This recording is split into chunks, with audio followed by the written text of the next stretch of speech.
de nous retrouver autour de valeurs et d'objectifs communs. Hémicycle. Bonjour Yves Tréhard. Bonjour Steve. Et merci d'être avec nous sur Radio J comme tous les vendredis après-midi. Vous êtes le directeur adjoint de la rédaction du Figaro. Un mot sur la disparition de Pelé, peut-être pour commencer ? Oui, vous savez, Pelé, il n'a pas d'adversaire, il n'a pas d'ennemi. Est-ce que vous trouvez une personnalité dans l'histoire qui fait autant l'unanimité ? Non. Il n'y en a pas. Et pas de sportif notamment. Quel que soit le secteur. Chanteur, sportif, acteur, peintre, tout. Il y a toujours... Comment vous l'expliquez, cette singularité de Pelé ? D'abord, il y a le génie du bonhomme, et puis le type a toujours bien géré sa carrière, en fait. Hein. Il n'y a jamais eu de scandale autour de lui, jamais de scandale, de corruption, jamais de drogue, jamais... Regardez, les joueurs, même les plus importants aujourd'hui, ils ont toujours quelque chose à leur basque, si vous me permettez l'expression. Lui, rien. Et toujours d'une élégance, en plus, quand vous voyez certains sportifs qui traînent tout le temps en survêtement, mal habillés, mal attifés. C'est une autre époque aussi. Lui, c'est toujours la classe, quoi. C'est la classe comme sur le terrain. Après quelques jours de repos au fort Brégançon, Emmanuel Macron adressera demain soir à 20h ses vœux aux Français. Quelle sera, Yves, à votre avis, la teneur de cette intervention du président de la République ? On sera probablement assez loin de l'enthousiasme de ses premiers vœux en 2017. Ah bah oui, parce qu'en 2017, il n'avait pas prévu qu'à la fin de l'année, à la fin de 2018, les Gilets jaunes pointeraient le bout de leur nez et que ça le perturberait évidemment tout son quinquennat. Alors aujourd'hui, je pense qu'il sera évidemment beaucoup plus, je dirais, prudent. Il y a trois choses qui peut éventuellement, enfin qui va probablement sur lesquelles il va mettre l'accent. Je pense qu'il va revenir évidemment sur la guerre en Ukraine pour dire que il fait tout pour que cette guerre ne se propage pas, que la France a son rôle à jouer, que c'est la démocratie qui est en jeu, la démocratie de l'Occident, et qu'il est hors de question évidemment de devenir un co-belligérant. Je crois qu'il a beaucoup d'intérêt à montrer aux Français que jamais il ne s'engagerait là-dedans. Est-ce qu'il va aussi prendre en compte peut-être une forme de lassitude parmi la population ? Certainement, mais au contraire, réveiller la conscience des gens aussi en disant, attendez, mais lassitude c'est bien gentil, mais il faut quand même faire attention, regardez Poutine, il est prêt à n'importe quoi. Ça c'est la première chose. La deuxième des choses, c'est qu'il est au pied du mur avec une réforme qui s'appelle la réforme des retraites, qui ne peut plus reculer devant cette réforme. Avec une annonce prévue le 10 janvier. Il va faire premier rendez-vous le 10 janvier. Il va être obligé de faire de la pédagogie.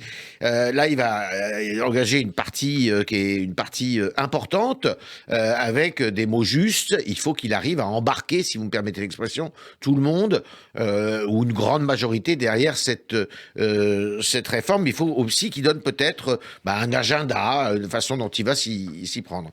Et puis il y a une troisième chose aussi qui, à mon avis, sera au bord qui sera sur ses lèvres, c'est conserver l'unité du pays, justement, parce que on n'arrête pas de parler de cette France qui est fracturée, la France périphérique, la France des villes, la France des jeunes, la France des vieux, la France des minorités.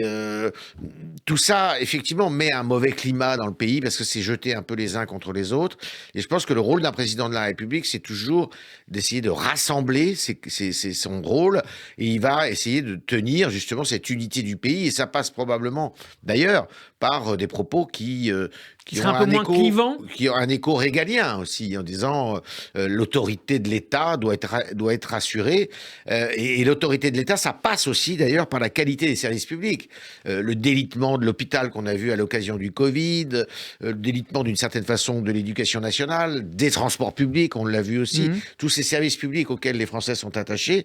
Il va être obligé de dire que il faut garder cet exemple, ce modèle français de service public, et pour ça, il faut le réformer. Vous évoquiez à l'instant les hôpitaux. Yves, parmi les sujets qui vont probablement occuper Emmanuel Macron dans les prochains mois, il y a bien sûr la crise sanitaire, flambée des cas de Covid en Chine, pénurie de médicaments, grève des médecins. Est-ce que les questions de santé pourraient réoccuper à nouveau la une de l'actualité et reléguant un peu tout le reste reléguant le reste, je ne sais pas, mais occuper la une de l'actualité, c'est certain. D'abord, on le voit avec les 3 épidémies actuellement qui frappent la France, la bronchiolite, la grippe et le Covid, même si évidemment tout ça est maîtrisé encore. Le Covid, il y a beaucoup de cas, 40 000 par jour, mais les hôpitaux ne sont pas encombrés par des cas graves qui peuvent être des cas mortels. Donc il va évidemment parler de ça parce qu'il y a une crise des vocations aussi, si vous voulez. L'hôpital souffre parce qu'elle est désorganisée, parce que trop peu de réformes ont été faites pour la remettre et la moderniser ces derniers temps, mais c'est aussi parce qu'il y a énormément de professionnels de santé qui se sont éloignés justement précisément de ces professions, qui sont mal considérées, mal payées et épuisantes. Est-ce qu'il y a une grosse interrogation sur ce qui pourrait, les nouvelles qui pourraient arriver de Chine dans les prochains jours, dans les prochaines semaines, dans la manière dont sont gérés Non, je crois qu'il n'y a pas de catastrophisme à avoir et tous les grands spécialistes vous disent que il n'y a pas de risque de variants qui seraient difficiles à contrôler ou à maîtriser. Deux, on est dans des contrées, nous autres en Occident, où d'abord il y a une immunité collective, dans la mesure où beaucoup de gens l'ont eu, contrairement à la Chine, et où il y a beaucoup de gens de vaccinés aussi. C'est qu'il y a énormément de Français vaccinés. Alors, il faut peut-être sans doute faire encore un effort et appuyer, notamment dans les populations les plus à risque ou les populations les plus âgées. Mais on n'est pas du tout dans la même situation que la Chine, qui, elle, n'a pas vacciné comme il fallait, en tous les cas, pas avec le traitement qu'il fallait, et qui a empêché le virus de circuler, justement. Donc, il n'y a pas d'immunité. Réforme des retraites, réforme de l'assurance chômage également. Par ailleurs, texte sur l'immigration du ministre de l'Intérieur Gérald Darmanin. Est-ce qu'on peut s'attendre à un hiver social assez rude dans les prochaines semaines? On le prévoit toujours. On avait déjà dit qu'il y aurait une rentrée difficile. Souvenez-vous, la rentrée est passée. Elle n'a pas été plus difficile que d'autres. Moi, je me méfie de ces formules toutes faites et de ces rendez-vous qu'on veut se fixer et que médiatiquement on veut se fixer.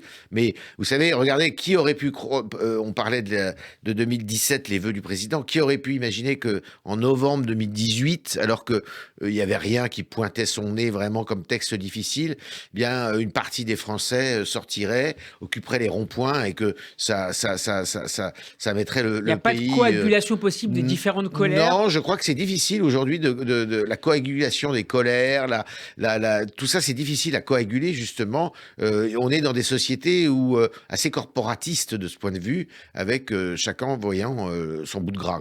Défendant son bout de gras. Merci beaucoup Yves Tra d'avoir été avec nous. Je rappelle que vous êtes le Merci. directeur adjoint de la rédaction du Figaro. Bonne année à vous. Bonne année, Shabbat Shalom. Et à vendredi prochain.